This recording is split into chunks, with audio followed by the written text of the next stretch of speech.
Olá, para todos os que começaram a me acompanhar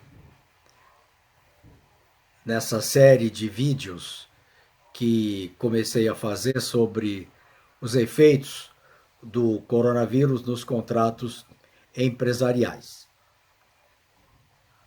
Cabe inicialmente verificar a questão da calamidade pública que foi decretada e as suas consequências na atividade empresarial e, consequentemente, também nos contratos empresariais.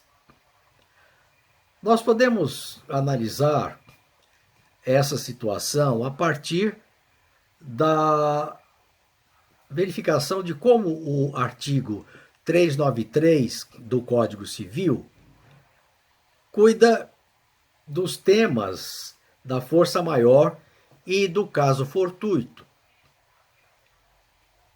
que são definidos por essa norma no seu parágrafo único pelo fato necessário cujos efeitos não era possível evitar ou impedir.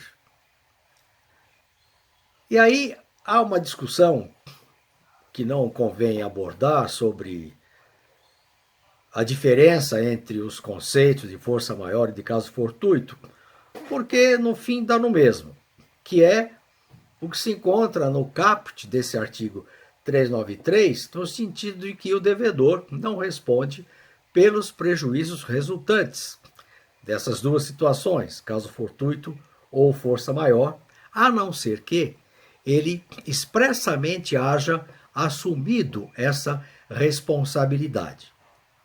Ora, quando pensamos em uma pandemia,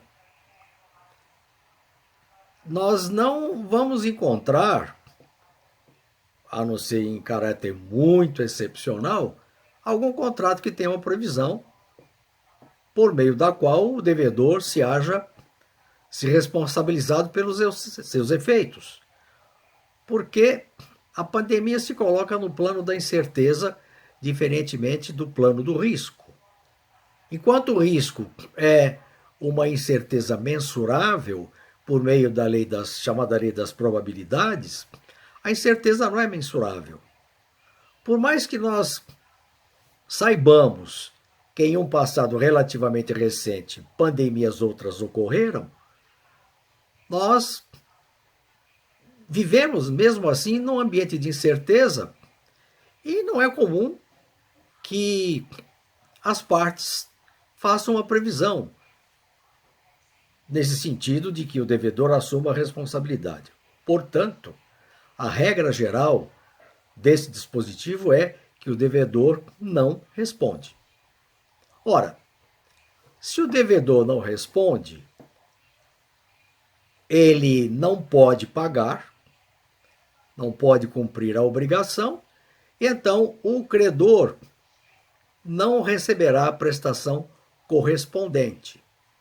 E não é situação de risco, que o credor poderia ter se coberto por meio de um contrato de seguro.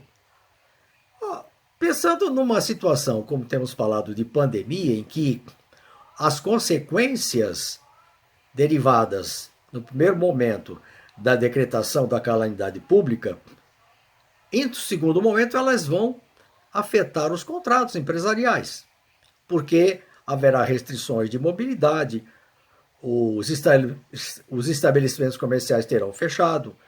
Portanto, em uma cadeia de fatos subsequentes, nós verificaremos inadimplementos subsequentes.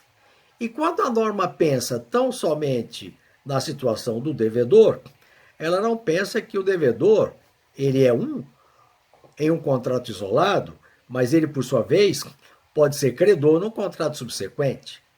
Portanto, a norma ela é insuficiente para regular uma situação de pandemia em relação à qual foi decretada a calamidade pública. Como fazer então? Há uma realidade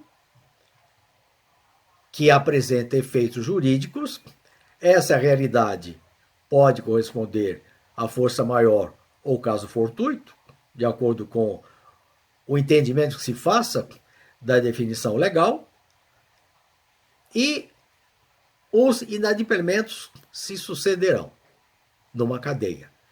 Então, temos que procurar encontrar no direito posto como será construída uma solução para uma situação dessas naturezas, o que fica para o nosso próximo vídeo. Obrigado.